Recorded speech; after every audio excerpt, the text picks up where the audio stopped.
Hello, good morning. Please welcome Christina Asby from Disability Rights New York. Hi, I'm Christina Asby. I'm from Disability Rights New York. We are today partnering with Citizens United in this event. We are providing the American Sign Language interpreting as well as the closed captioning today. Closed captioning is not available through your Zoom feed. It will be available through a stream text feed, which is going to be provided in the link. So if you want closed captioning for today's event, go ahead and click on the link that will be in the chat. If it's not already, it will be momentarily in the chat. The ASL interpreter is Donna Jean. She's from our office. She is an advocate in our office providing the services today. If you'd like to pin her so that she is available on your view of today's program, you can select the 3 dots on her video and select pin, and she will be there to provide you ASL interpreting. She will not be spotlighted today in today's program. Disability Rights New York is the protection and advocacy organization for New York State. We provide legal services to people with disabilities, and we can provide our contact information in the chat at the end of the program. Thank you. Thank you, Christina, and thank you to Disability Rights New York. Now, please welcome Randy Mastro, the board chair of Citizens Union. Thank you very much, Ben. And yes, this is Citizens Union. Citizens Union, New York's preeminent nonpartisan good government group for the past 125 years. And it's my pleasure and honor to welcome you all to this civic conversation. This civic conversation arises from what we call the civic society. It supports the public education campaigns of Citizens Union and Citizens Union Foundation. It includes important conversations like this one about ranked choice voting. Also we'll have future conversations about economic recovery, COVID relief, police oversight, the important issues of the day in New York City and in our nation. And the civic society is something that we hope you all will support and join. Membership starts at $1,000.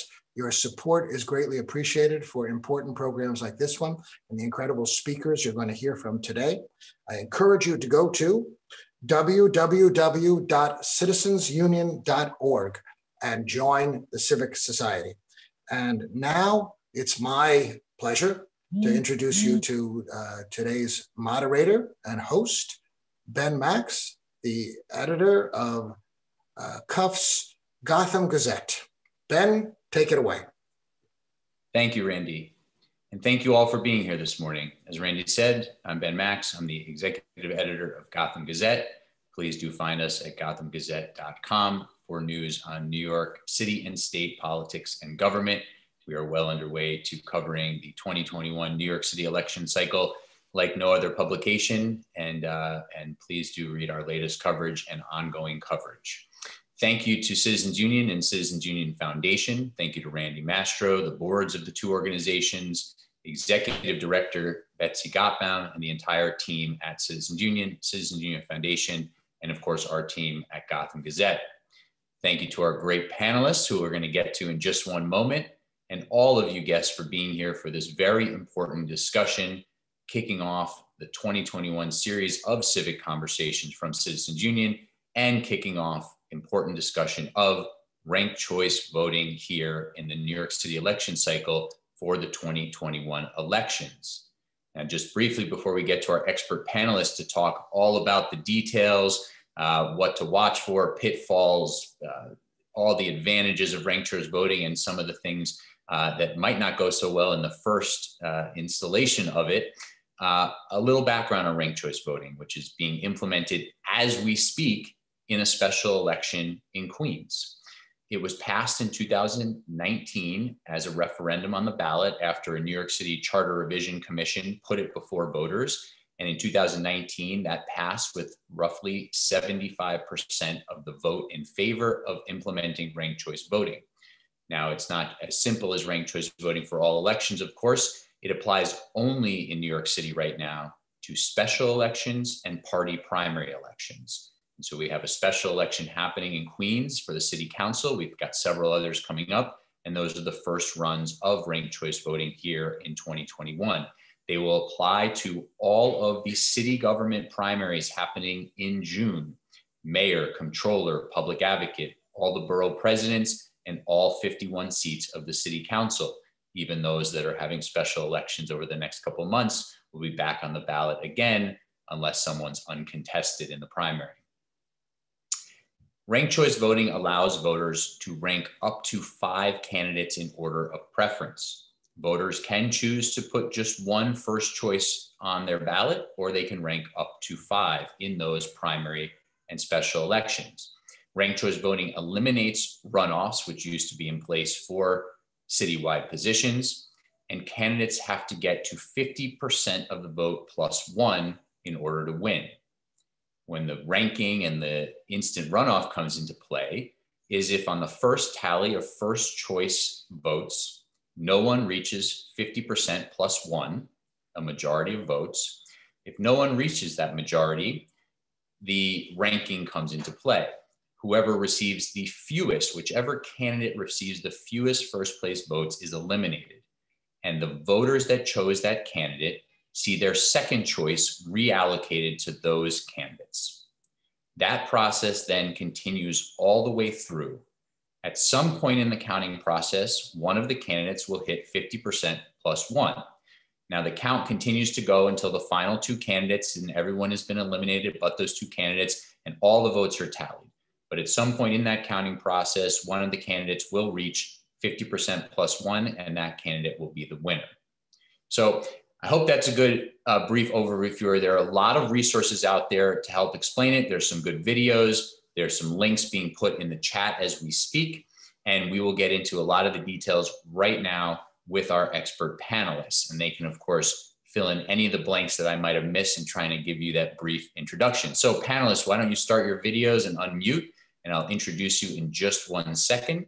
I want to let everybody know that at the very end of the discussion, we'll have a few minutes for a couple of audience questions and answers. So please do put your questions in the chat, and someone from Citizens Union will be sending me a couple of questions that they select for us to offer to our experts. So joining us today to discuss ranked choice voting and its implementation in New York City are Audrey Cooper, the newly minted editor-in-chief of WNYC. She comes to New York City by way of San Francisco, California, where she served as editor-in-chief of the San Francisco Chronicle from 2015 until her arrival at WNYC. And in San Francisco, she covered ranked choice voting there. We also have with us today Laurie Daniel Favors, who serves as interim executive director at the Center for Law and Social Justice at Medgar Evers CUNY. She's an activist and attorney with a long-standing commitment to racial and social justice. Thank you for being here, Laurie. And our third expert panelist is Rose Pierre-Louis, who is the Chief Operating Officer of the NYU McSilver Institute for Poverty Policy and Research. She's a former Manhattan Deputy Borough President, among other roles, and serves on the executive board of the Committee for Ranked Choice Voting NYC. All right, thank you all for being here. Let's get right to it. So Rose, why don't you start us off discussing a little bit from your perspective of the benefits of ranked choice voting? Sure. Good morning, Ben, and to the panel, and thank you to Citizens Union for putting this conversation together. So some of the key benefits of ranked choice voting include that voters have more choice. So for example, in the past, you would hear voters say, well, I like this candidate and I like this candidate, if we could just combine them into one person. Now you get to rank your candidates from the candidate you love to the candidate that you'd be fine with if they won. I also think that you win by a large consensus. As we know previously in some of our local races, people are often winning with less than 25, 30% of the vote. To require to have 50% plus one is really evidence of a larger consensus of the community, the city, or the councilmatic district or borough that you're dealing with. And I would also say, after what we've seen in Washington, D.C., one of the most important things is that it discourages negative campaigning, and it also allows for new and emerging voices to be part of the race. So it really does level the playing field. Great, thank you. Laurie, why don't you jump in? Other thoughts if Rose didn't hit something that you see as a positive, or other things that you're watching out for as New York City implements ranked choice voting? First, let me just say thank you. It's definitely an honor to be here with my co-panelists. And I think Rose hit it right on the head. And in addition to everything that she mentioned, I would also add that for voters who are coming from communities of color, there's often a concern, or I should say really traditionally marginalized communities, regardless of ethnic background, there's often a concern about being able to demonstrate support for a candidate that might have the unintended consequence of splitting the vote within that community. And essentially crowding the field so much that you're not able to really advance any individual who's going to be able to adequately represent the needs and the interests of that community. And I think that under a ranked choice voting scheme, that you really are in a position where you can indicate what your policy preferences are without the same level of concern about splitting the ticket. We've seen in a number of jurisdictions where there would be 4, 5, 6 candidates of color all vying to represent a particular community. And as a result of so many candidates on the ticket, no one person is able to really come to the forefront with numbers that would allow them to actually win the day. And I think that that's something you're able to avoid with RCV. And it's actually something I'm looking forward to, considering the diversity of the field that we're looking at right now. Thank you. All right, Audrey Cooper, tell us about San Francisco. What did you see there? Positives, pitfalls? What should New York City be watching out for here? Well, well, first of all, thank you for inviting me here. When I started looking at this job originally, one of the things that I was most excited to cover was this election because of the implementation of ranked choice voting. And I would say, you know, San Francisco had ranked choice voting since the early 2000s, and the East Bay had it since 2010. So what I can definitely say is going to happen in New York City is that over the next 15 years, the way campaigns and voters go to the polls and their understanding of what it's like to vote is going to change quite significantly. And for me to see the discourse that's going on now and the debate about ranked choice voting is kind of like going back in my time machine to like when I was younger and I had less gray hair, to when everybody was worried about ranked choice voting in the Bay Area. And I would say a couple of things. The first is, you know, there's a lot of hand wringing right now in New York City. I think if I'm being cynical, a lot of it's coming from established machines who don't really know how to do campaigning and how to put up candidates as efficiently as they might right now. And I think there's also a lot of pretty legitimate concern about whether voters will be confused. And I think it's up to all of us as community members, as the media, as candidates, as everybody who wants to have free and fair functioning elections to make sure that people really understand what ranked choice voting is, why we're doing it, and like, let's dispense with the fear mongering of it, because there is a way to have really efficient and choice-filled elections, I think, as long as people know what's going on and we get rid of some of the disinformation. So let's get right into that aspect.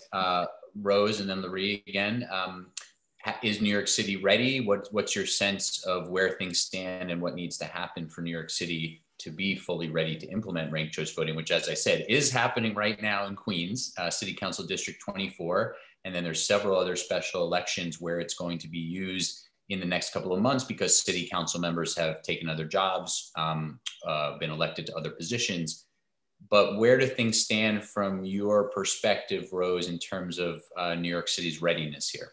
Well, so I think in order for ranked choice voting to be successful, a couple of things have to happen. One, it's going to require us working together with Campaign Finance Board, Board of Elections, City Council, the city, as well as not-for-profit organizations and organizers to do the work in communities to ensure that all of our constituencies, but particularly communities of color, communities that are hard to reach, to make sure that they get the information. I feel that right before we went on air, I said this, I feel that there has been a real keen interest now with ranked choice voting, and I see a lot of engagement by community-based organizations, organizations that work with communities of color and immigrant communities, and certainly we see a lot happening on radio. I think we've got to ramp that up by 10,000-fold in order to make sure that we do the work. What I can say about CD24, which has been really exciting, that you have seen various communities coming together, whether it's the NAACP or CHIA, to hold these kinds of conversations in their community.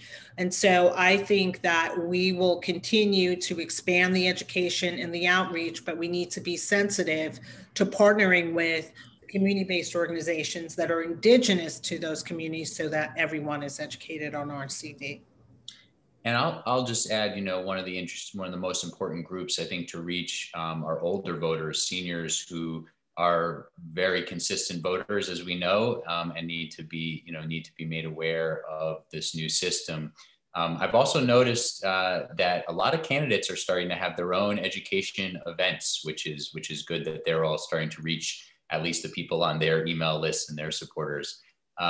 Lurie, go ahead. What's your sense of where things stand in terms of the city's readiness and what needs to happen to make sure that all voters are ready, at least by June? I mean, of course, in these special election districts, we want voters to be ready, but what's your sense of where things stand?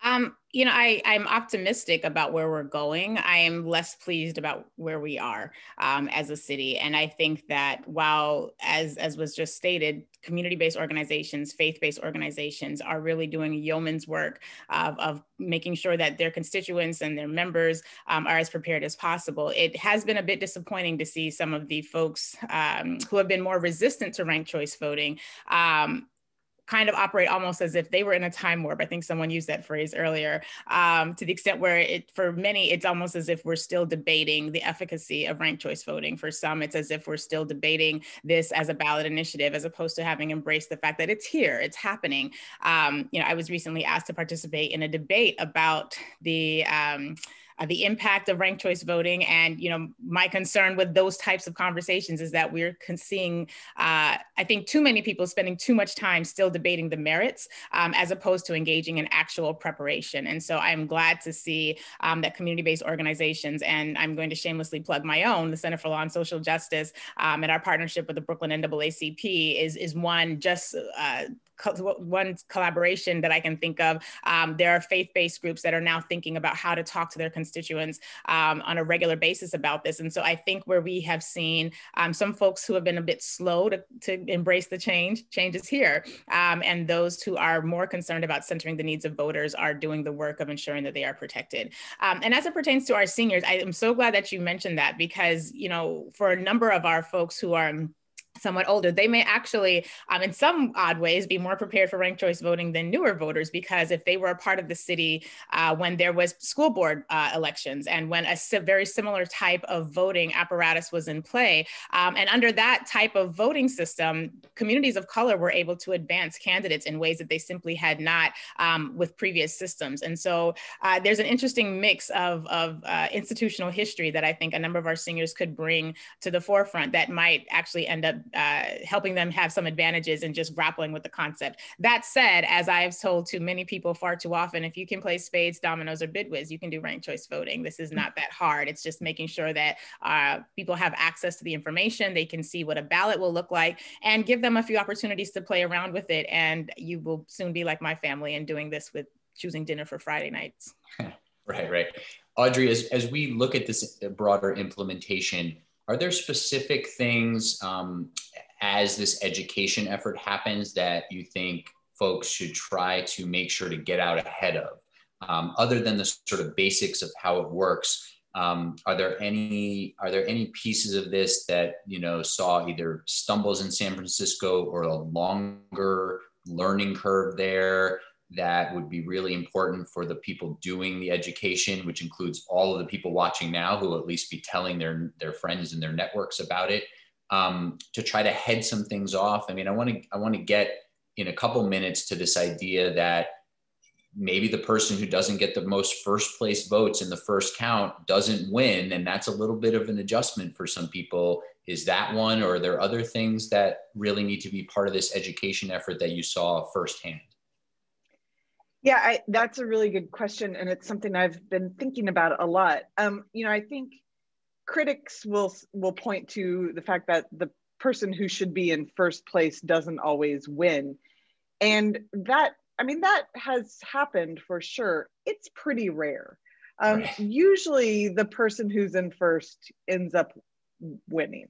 And the cases in which that doesn't happen, I think if you look at them on an individual basis, there are really smart political reasons why that happened. And we could go into those details. I'm not sure they would be too relevant for this audience, but to your point about what we should be ahead of, I think the thing that is really has me worried is that, you know, in the best situations, it can take a really long time to count votes.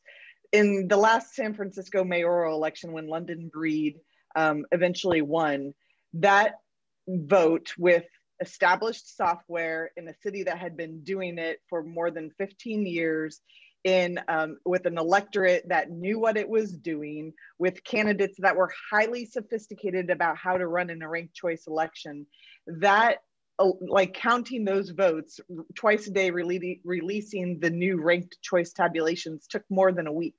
Now, I think by New York standards, that's not a very long time, but for San Francisco standards, that's a long time. And we had voting software that had been tested, which we know now is not necessarily, we have not done this in New York, so it's probably going to take longer. And the thing that worries me is, given the last presidential administration's very concerted effort to wear down voters' faith in our voting systems, I'm concerned that a new system that takes a long time is just going to have people concerned about what's going on. So I think we need to start telling people what to expect in terms of tabulation. Like, this is going to happen. Somebody might come out ahead, but don't get excited. And then the next day you'll get a result. And that's not going to be the same thing either. In that mayoral election, Mark Leno, a former state senator, was ahead for several days before London Breed started coming out ahead. So, you know, it's an emotional roller coaster for the candidates and their supporters. And I think the more we can tell the electorate that that's normal, that's normal and to be expected, and that it's a part of a transparent process, that will go a long way to reassuring people that the election was counted fairly and appropriately. Right, and telling trying to tell candidates not to be declaring victory before we see all the votes counted. Rose and Lurie, what's one thing each of you is most concerned about here? One, you know, something that if you're really thinking about the implementation of ranked choice voting, other than just, you know, again, broad public awareness of it and knowing how to do it and not having too many people cancel their ballots by incorrectly filling them out, or, you know, well, maybe I stole one of yours, but what's one thing from each of you that you're concerned about? Go ahead, Rose. Sure. So what I would say is something that Audrey just talked about. One, in terms of setting expectations, especially because this is the first time, so that people are not, when you think about the presidential, for example, we had to wait, you know, if you were thinking of election night, for those who supported Mr. Biden, right? You had to wait till Saturday to find out. And it's a couple of really tough days, I think, to make sure that people know what to expect, but also that they understand that you have to make sure that we're communicating to people that rank up to 5 people, even though you have the opportunity to just rank 1. I think people as a fallback will do that, but also making sure that we train our poll workers, that they have the information, because there will be people that show up to poll sites who are not aware of ranked choice voting. And we want to make sure that poll workers are properly trained, which I understand that effort is underway, but we want to make sure that they understand what's happening. And certainly if you incorrectly submit a ballot and it gets pushed back out when you're at the polling site, it's important for people to understand why that is happening and why you get 3 chances to do that. So again, education is the key. Making sure that there is training of the poll workers, and to make sure that we continue to provide this information in a variety of languages, much more than currently what we're doing. Thank you. Lurie? I actually have 2 areas of concern, and they're, I guess, more philosophical or theoretical in nature. The first is, I think we've seen with this most recent election what can happen when candidates or their surrogates negatively poison the field. And I think it's really important that now that it's here, we're no longer in 2019, despite how we may feel about it, this is the system that is in place. And it is important that people who are currently in positions of power use their voice to encourage people to learn more about the system, as opposed to using their voice to continually decry what they think may be the negative side of the matter. And so I just think it's important that we are, because we have hundreds and hundreds and hundreds, literally, of people who are going to be running for different offices. This is such a phenomenal opportunity for people to vote their issues and not their candidate. And I think that is going to be a real, it's a bit of a leap for voters in particular, because I now, it requires me to pay even that much more attention to what's happening. It requires me to pay more attention to the campaigns and to the issues, but it allows me, by paying more attention, to ensure that a broader panoply of my concerns are actually going to be addressed. And so I think that if we can experience a bit of a collective mind shift, so that incumbents, candidates, CBOs, faith-based organizations are really looking not at bemoaning what might have been had the outcome of 2019 been different, but really doing what it takes to ensure that our constituents, our members, our community groups are adequately prepared and informed. I feel like we could see an explosion in democracy and democratic activity, small d, that could really be very beneficial for the communities that most need it. And so I'm hopeful and I'm optimistic, despite the fact that those lingering concerns still remain. Okay, and we have to say goodbye to you, Laurie, in just another minute. So I want to stick with you for just a couple final thoughts on another question. And Laurie was kind enough to join us this morning before another commitment, today being the start of Black History Month. Laurie is booked up today and throughout, and we hope it's a meaningful start to that month for you and for everybody who's involved. Laurie, talk a little bit more, you got at this earlier, but say a little bit more about how ranked choice voting is supposed to, or at least from your perspective, you hope it sort of shifts some of the power dynamics in the city. I think that one of the ways that we could see shifts, and I'm looking forward to hearing Audrey's thoughts on this as well, having seen it in real action. One of the ways that I think we could see shifts is that issues become more important than personalities. A lot of times charismatic, well-spoken people are able to sort of seize the day. I cannot tell you how many times after giving, a fairly decent speech, I've gotten off stage and people have said, well, you should run for office. And I have to remind them that speechifying, while a great skill, is not sufficient for running a city or a municipality. And I'm very hopeful that by focusing more on issues and focusing not just on how any single person interacts with an issue, but how they and other candidates look at issues. I think we've seen a couple of instances where there have already been candidates who have cross-endorsed each other and said, I would love to be your number one, but if not, this person would be a great number two. And so I'm looking forward to seeing that continue. But I think that this is an opportunity for us to center the issues that matter and really move away from campaigns that are driven more by personality and charisma.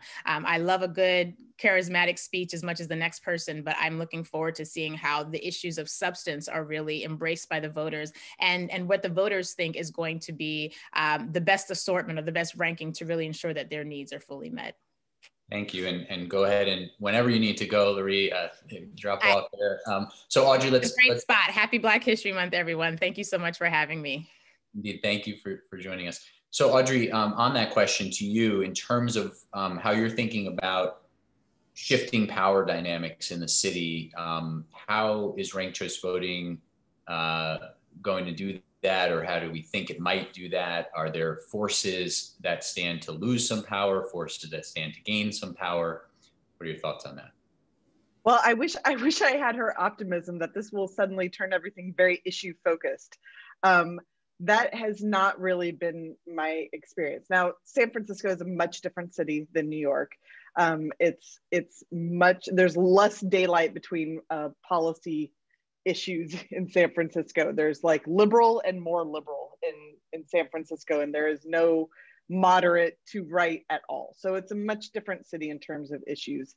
I will say that especially early on in ranked choice voting, what was very apparent is that many voters initially approached it like sort of like a high school civics test, like how many of these people do I actually know? And I'll do it based on name recognition. And that's unfortunately just the beginning evolution of that. That was true in a lot of, particularly in the smaller district elections, where people may not know as much about a candidate. Now in a big citywide election, like the mayor's race, we might have more issue-based ranking of people as that gets more attention and as they try to talk more about the issues to create daylight between each other.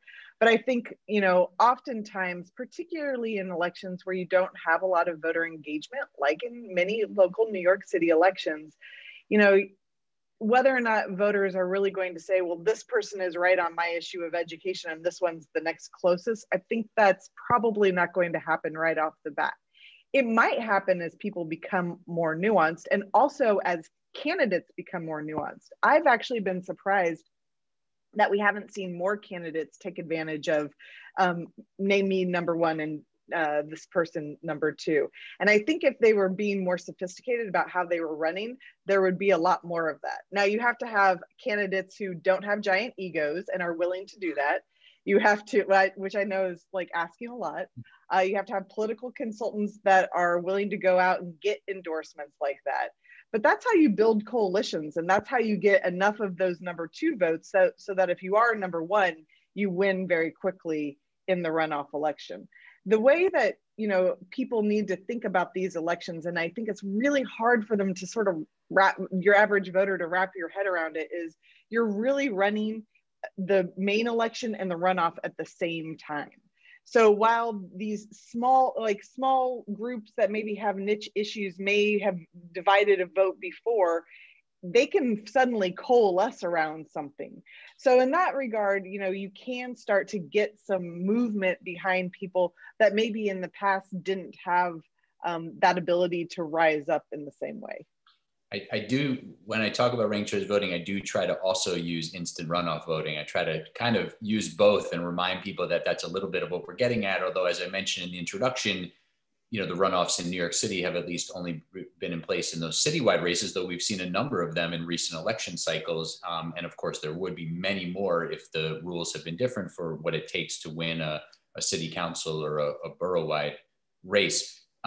Rose, thoughts on how ranked choice voting may not shift some power dynamics in the city? I think Audrey's point is interesting. I've been waiting for this too. We've seen a little bit of it where there's endorsements where people say, here's my number one and here's our number two, or groups or individuals. But to the broader question of shifting power dynamics, what are you thinking about and watching for? I'm extremely excited about ranked choice voting for the very reason, as I said in the beginning, I think it levels the playing field. You often hear from someone who says, I'd love to run for office. I think I have something to offer, but then talks about the politics and not being a player in that space, and often, you know, being discouraged from running. I think now you're seeing a diversity of candidates. If you look at CD24, it's an incredible array of diversity in these races. And at a time when we're looking at issues of racial diversity and gender diversity, for example, in the city council, and quite honestly in government period, I think we're seeing a great number of people who are considering running for office simply because of ranked choice voting. And what I've learned from other jurisdictions is that there are also, you know, use the phrase, ethnic minorities in particular jurisdictions, because of ranked choice voting, have been able to win because they have been able to put those coalitions together. And lastly, the candidates I think that will be successful are the ones that have already been engaging diverse constituencies throughout their, if they have run previously, has been able to do that. I think creating the coalition is going to be the way to go, and I'm excited. I think because it's now February, I predict we'll see more people trying to build those coalitions, and also more of these, this is my number one and this is my number two. And I also think we may see organizations use ranked choice voting. So for example, 21 and 21 also used ranked choice. They ranked their endorsements, which I thought was really smart. That's one of the folks I was thinking of when I said that. Yes, exactly. And I do think we'll see more of that. Okay, we're in our last about 7 minutes here. We're gonna get to a couple audience questions that have come in. I might sprinkle one more of my questions in as well. One question that's come in that I kind of want to just quickly answer myself is, it connects to this idea that ranked choice voting has encouraged more people to run for these 2021 New York City seats, is that it's coming at a time also where the campaign finance system has been shifted to encourage more small dollar fundraising, reward small dollar fundraising. And so the campaign finance system with its public matching has been bolstered for this election. You combine that with ranked choice voting, and I think both those factors, as well as a number of others, have contributed to so many candidates seeking these different seats. For the person watching who is asking about sort of how ranked choice voting and the campaign finance board work together, I would encourage you to look at the Campaign Finance Board website for the different thresholds for meeting matching funds, because it's kind of complicated based on the different seat that candidates are seeking. But there certainly seems, at least to me, to be an interplay between ranked choice voting and the new campaign finance system to give voters even more choices. Audrey, back to you. This question comes from reporting from WNYC and Bridget Bergen over there, who we love. It seems to be a little bit of a bad sign that for this first special election happening in Queens, the Board of Election is going to be hand counting votes. What are your thoughts on what that bodes for and what that means? And, you know, how concerned should we be? Should we be looking for the governor and the mayor to take some emergency actions already or something like that? Or how concerned should folks be about what we're seeing unfold so far? Right. Well, to summarize the story last week, Bridget, who's our political correspondent, who I think we are one of the only organizations in New York City who has somebody just dedicated to reporting on the administration of democracy, which is like Bridget's entire job. And she does an excellent job. And she basically uncovered the fact that the state and the city were not talking to each other about the software to actually do the counting, which to me, like, if you could be in our news meetings, you should have seen my reaction to this. It boggles the mind how we can be so close to an election and have this level of ineptitude. I would say this is probably not a very PC thing for a journalist to say, but that's ineptitude, to not have a system to count votes with a computer that makes sense. And it seemed particularly strange to me because I'm also working on an article about the 10 things from a recovering Californian's point of view that New Yorkers should know about ranked choice voting. And one of my favorite political consultants from California said to me, I said, well, it takes really long to count the votes here. And he said, it's okay. You'll have one of these very well-established software systems, so it's no big deal. And this was in December, he said this to me, and it didn't strike me as a particularly odd thing to say until last week when it became clear that, no, we don't have those things. So, you know, I think we'll see what happens in D20. I think everybody's hoping there's no need for the ranked choice voting to come into play there, but it does seriously make you wonder what everybody was doing between the time that voters passed this and now, because there are established software companies out there that know very much what they're doing. Mm-hmm. So we'll continue to ask those questions, I can guarantee you. Right, and so I know both at WNYC and at Gotham Gazette, we were asking all along, and we weren't the only ones, of course, you know, where are the plans? What's in place? And of course, there was a huge amount of attention on the presidential election and all the local elections as well, but they needed to sort of get this going as well with these expected special elections. Rose, any thoughts on that? But I also want to ask you in conjunction, someone wants to know a little bit more about the strategies for reaching people on ranked choice voting for folks who are not, you know, super tuned in voters, but they're, you know, regular primary voters. If you could speak a little bit more about the strategies for reaching those folks with education efforts. I think we covered some of that earlier, but maybe a little bit more on that. But I don't know if you have a comment on what I just asked Audrey first. So I hope these matters get resolved. I read the article with a lot of interest, and I hope that as we move forward with these special elections that, you know, we could arrive at some agreement so we could use this tabulation software. Again, for reaching these communities, I think you have to really partner with not-for-profit organizations, religious institutions. For example, I'm Haitian American. I'm actually organizing a training for CBO leaders within the community, and then one for the community.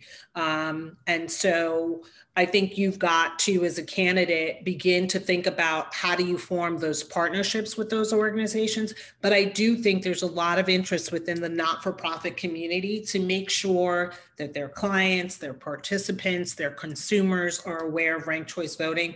I also know if you go to Rank the Vote NYC, actually, there are a number of opportunities to take some mock elections. I think the one that's up right now is for your favorite bodega snack.